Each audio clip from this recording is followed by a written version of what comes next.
I've been sitting behind that bench long enough to know when parents are lying to protect their children. The moment those four walked into my courtroom, I knew this case wasn't really about a damaged car. It was about jealousy, teenage pride, and one girl whose name had turned 3 boys into enemies overnight. Mrs. Irish sat on one side, furious, claiming the defendant's son smashed her car with a baseball bat. On the other side sat Mr. Garland, insisting nobody could prove anything because neither parent had actually seen what happened. That interested me immediately. Adults love pretending they know the truth, when all they really know is what their children told them afterward. And teenagers? Teenagers are professional liars when emotions are involved. So I told both parents to sit down. They were useless to me. The real story was sitting behind them, trying not to panic. Nick Hoberg,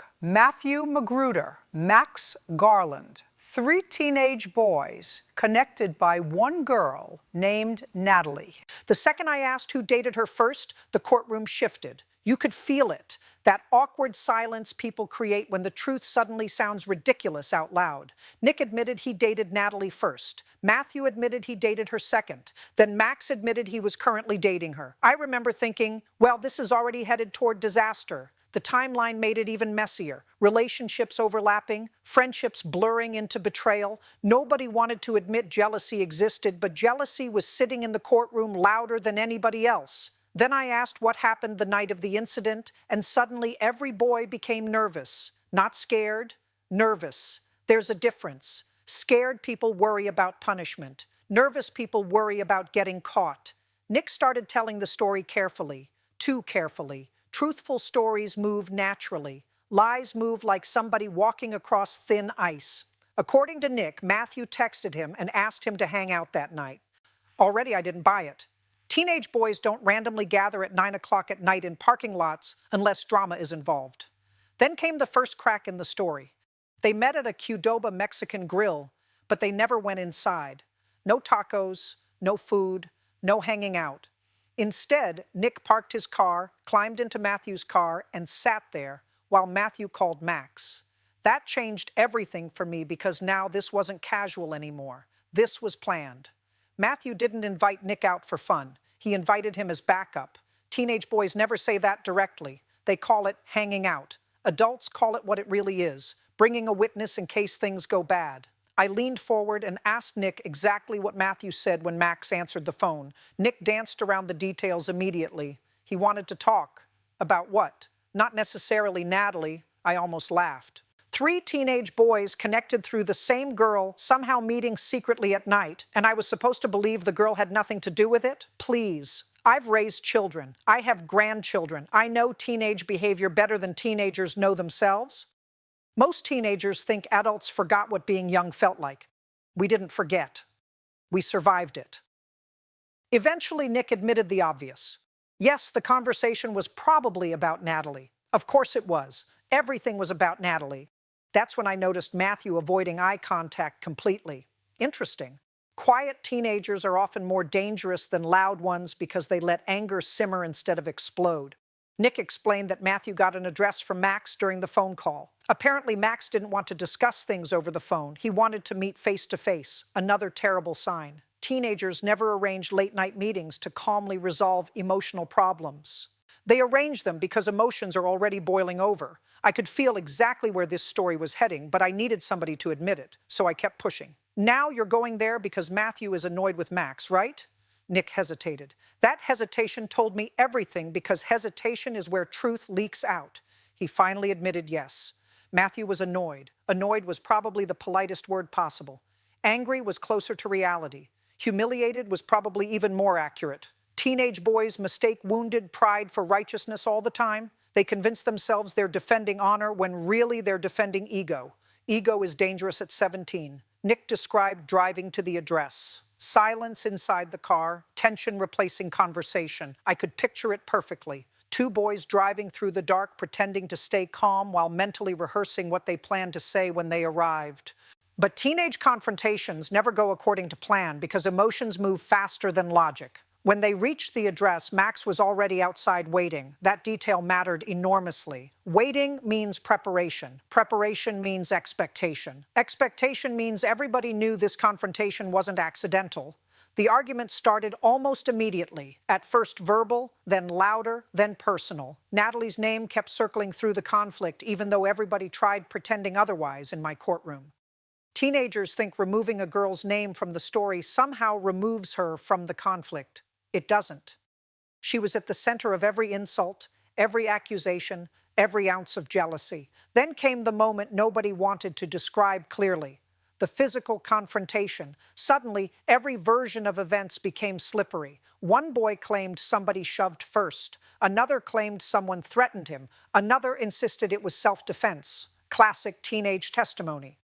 Whenever three boys tell three different versions of the same fight, the truth usually lives somewhere in the middle. But the damaged car was the important part because fists heal. Property damage leaves evidence.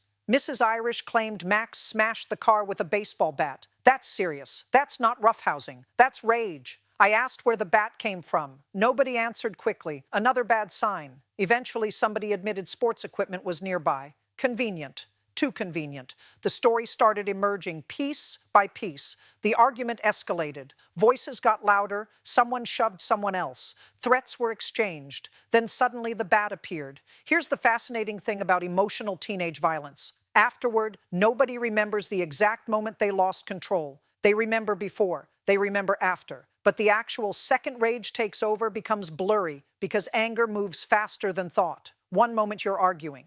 The next moment, you're standing in court explaining why a car window exploded. Nick claimed everything happened quickly. Matthew looked terrified every time Nick spoke. Max kept staring at the floor. That told me exactly who knew the truth.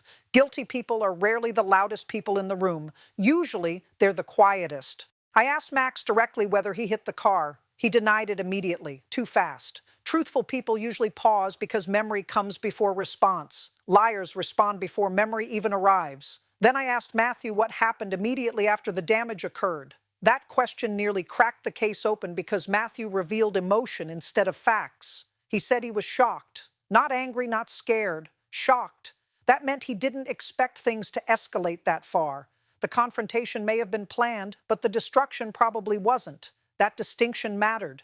Teenagers frequently plan intimidation without planning consequences.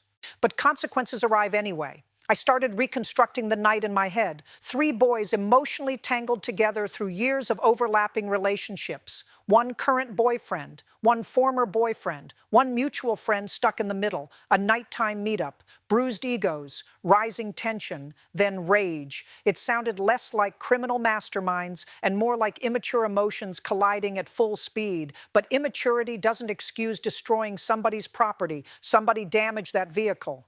Then came the twist nobody expected me to notice. Nick, the supposedly neutral friend, kept protecting everybody selectively. Whenever blame drifted too close to Matthew, Nick softened details. Whenever suspicion moved toward Max, Nick suddenly became uncertain. That bothered me because witnesses who edit their memories are usually hiding involvement. I looked directly at Nick and asked if he tried stopping the fight. Silence. Long silence. Then he admitted, not really. Interesting.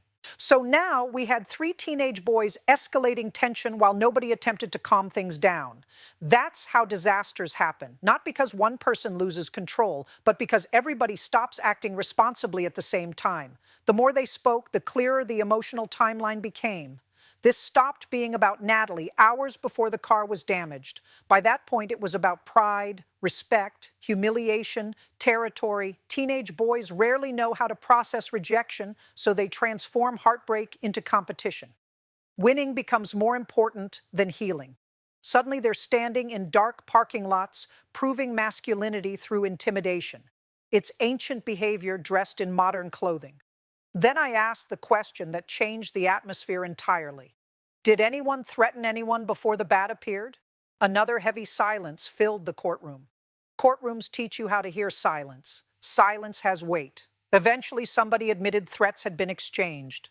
Nobody remembered exact wording conveniently, but everybody remembered aggression. Of course they did. Violence almost always begins verbally, long before anything physical happens. Then Max slipped, just slightly. He admitted grabbing the bat. According to him, he didn't intentionally swing it at the car. He just grabbed it during the chaos. That tiny admission mattered enormously because innocent people rarely end up holding baseball bats during confrontations unless they made several bad decisions beforehand. The courtroom grew quieter. Parents stopped shifting nervously. Even the audience sensed the truth moving closer. I looked carefully at Max. He wasn't evil. That's what people misunderstand about teenagers. Most aren't malicious. They're impulsive. Adults imagine young people carefully planning destruction when usually they're just emotionally overloaded children operating with adult-sized strength and terrible judgment. I've seen it thousands of times. One emotional second changes years of somebody's life. And here we were, a damaged car, broken friendships, furious parents, legal consequences, all because nobody walked away.